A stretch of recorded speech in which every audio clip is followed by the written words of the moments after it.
A question on the new covenant.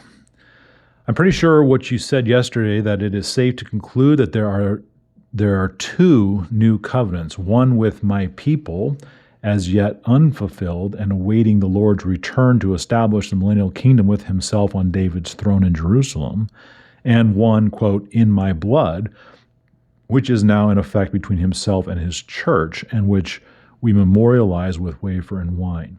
These are completely distinct. Let me know if I've missed the boat. Thank you so much for your careful teaching.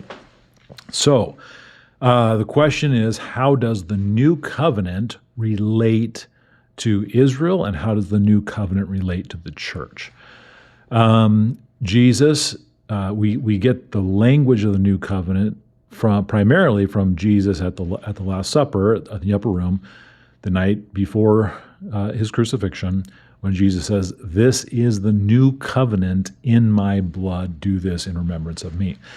And the primary thing that's being communicated in the new covenant is the new way in which we come to God. That's the primary thing. In the old covenant, the way you came to God was through the sacrificial lamb, through the sacrificial system, through the Mosaic law. That was the way you came to God. In the new covenant, we say this lamb that you were to prepare, to kill, to eat, that's the way you used to go to God. This is the new covenant in my blood. In other words, I am that sacrificial lamb. Now you come through the blood of Jesus Christ. The veil of the temple has been torn in two. That the access to God is completely different. You come through Christ, not through the lamb in the sacrificial system.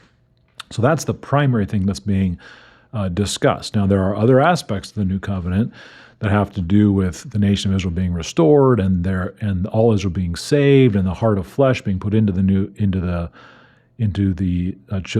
nation of Israel. All of that is tied to the new covenant, but it's yet future. So I would prefer the language of not two different covenants, but kind of an already not yet component. I think that's the way a lot of theologians talk about it. There's some aspects of the new covenant that we experience now, and there's some aspects of the new covenant that will be yet future.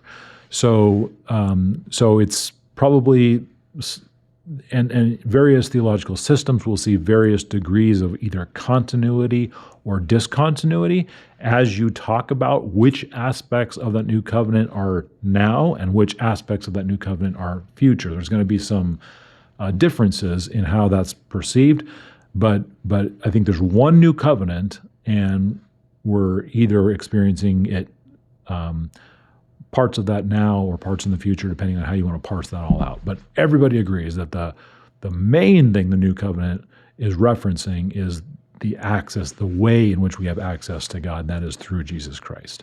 So hopefully that gives you at least a category to begin kind of parsing out some of these concepts about the new covenant.